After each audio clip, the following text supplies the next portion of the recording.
రాముడు అన్నాడు, వాళ్ళందరూ 100 యోజనములు దాటి వచ్చేశారంటున్నారు కదా, ఒకసారి నాకు చూపించండి, వాళ్ళని చూస్తానన్నాడు. సరే పదమన్నారు. ప్రాసాదం ఎక్కాడు.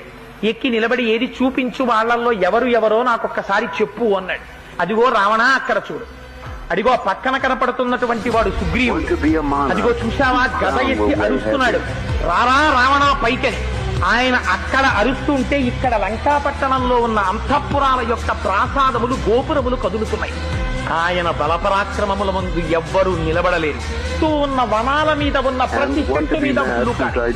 ఈ భల్లూకాలన్నింటికీ జాంబవంతుడు నాయకుడు. ఆయన త్రివిక్రముడికి 21 సార్లు ప్రదక్షిణం చేశాడు. అంతటి అపారమైన శక్తి ఉన్నవాడు జాంబవంతుడు. అదిగో ఆ మధ్యలో నిలబడినటువంటి వాడు హనుమ. ఆయన బంగారు శరీరంతో మెరిసిపోతుంటాడు. ఆయనకి బ్రహ్మగారి వరం ఉంది. ఆయన ఏ అస్త్రశస్త్రములకు కట్టుబడడు. ఆయన ఒక్కడే ఈ లంకాపట్టణాన్నంతటినీ తిరగదొయ్యాలని ఆలోచన చేస్తున్నాడు. ఎంత తీవ్రమైనటువంటి నేత్రములతో లంకవంక చూస్తున్నాడో చూడు రావణ.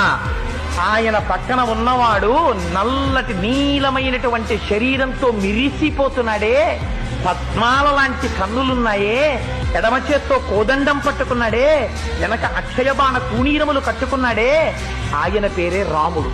ఆయనే జనస్థానంలో 14,000 మంది రాక్షసుల్ని ఒక్కడే కొట్టాడు రావణ. ఆ రాముడి ఇవాళ వచ్చేశాడు లంకాపట్టణం మీదకి. ఇంకా నువ్వేమి యుద్ధం చేస్తావో ఆలోచించుకో.